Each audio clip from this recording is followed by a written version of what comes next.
Yes, but what makes it bigger? What makes it bigger or smaller, rather? It's shallow. Not necessarily the depth. What's that? Water volume? Not even the water volume.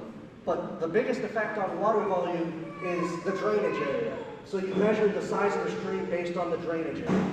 So, based on how much drainage area you have, you can calculate how much you should get when it rains. So 77% of the streams in this state, or waterway miles in this state, are headwater streams. And that means that it drains less than 20 square miles, which sounds like it's not that much, but that puts a lot of things under that category. 13.1% of the waterways are creeks, and they drain between 20 and 100, and then you got your small rivers and your large rivers. Now, to use these definitions in practice is kind of silly because it's pretty hard to determine what the drainage area is of a water body by standing right here and looking at it. You really can't do it. The only way you can do it is using tools on the internet such as Google Earth. So, a click is a click, right? It doesn't matter.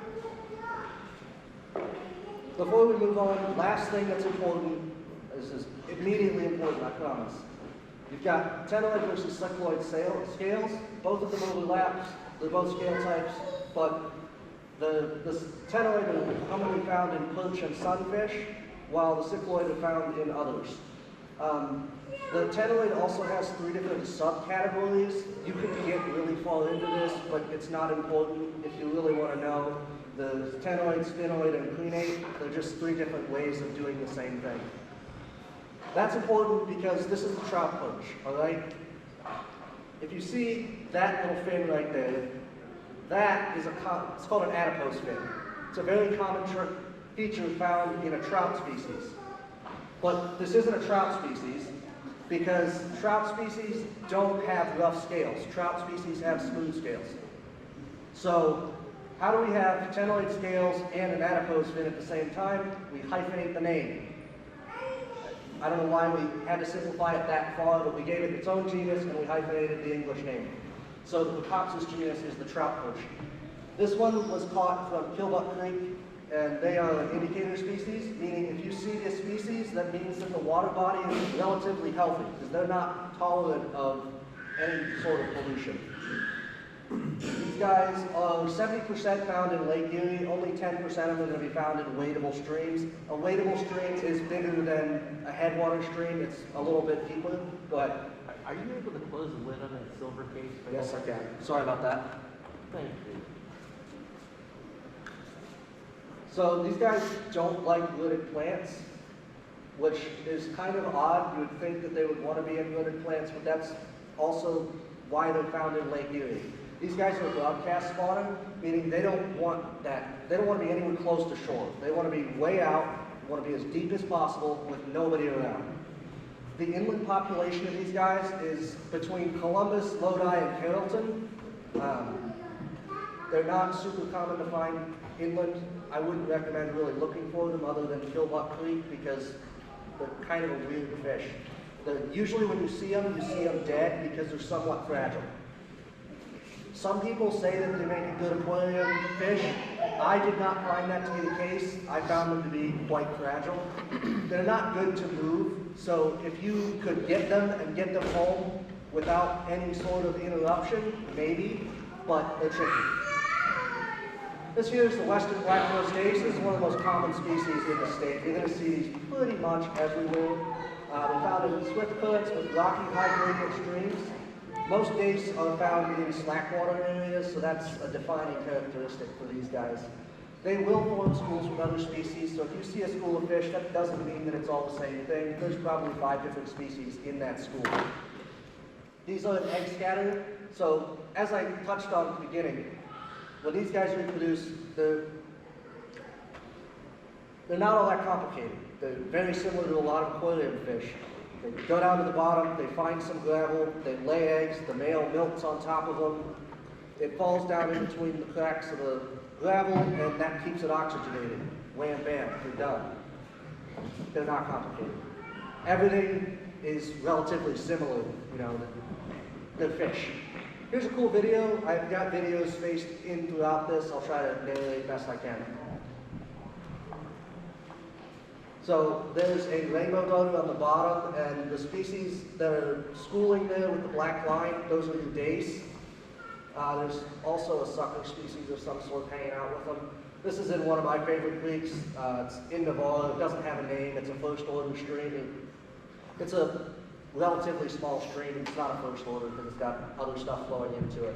But it's small enough that it doesn't have a name, and it's not notable in any way. So it's just a fun place for me to go look at fish.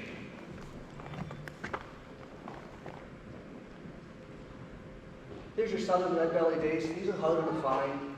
The best place to find these is going to be Pigeon Run down in, I guess it would be over from here at Worcester.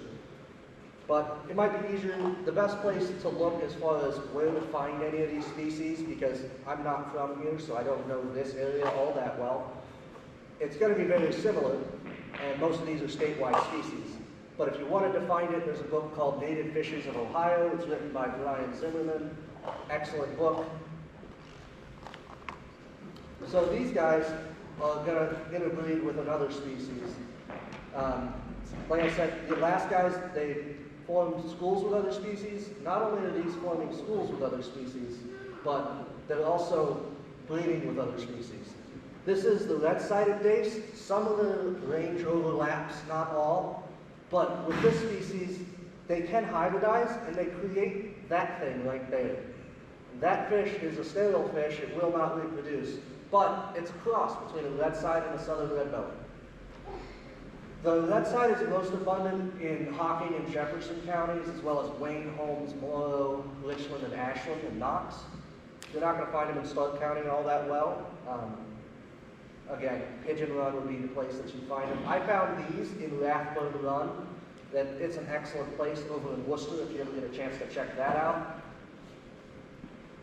These are also substrate spawners, but they will parasitize the nest of a creek chub or white sucker nest, usually right above a riffle or run. This was the real focus of my display. So this is a species that is no longer found in the state, and it hasn't been found in the state since about 1980. It used to be relatively common in glacial lakes, but as glacial lakes in Ohio started to get bought up, because glacial lakes are relatively small usually, you can afford to buy the whole thing. So as they got bought up, private individuals were handling the management, and a lot of times the vegetation got knocked down, reduced, or otherwise harmed. And this species relies on the vegetation in order to reproduce. They stick their eggs on the vegetation. So if you take away the vegetation that they've evolved to work with, suddenly you don't have any reproduction anymore. It's a wonderful thing how that works. But anyways, Myers Lake in Canton, Ohio was the last stable population of these.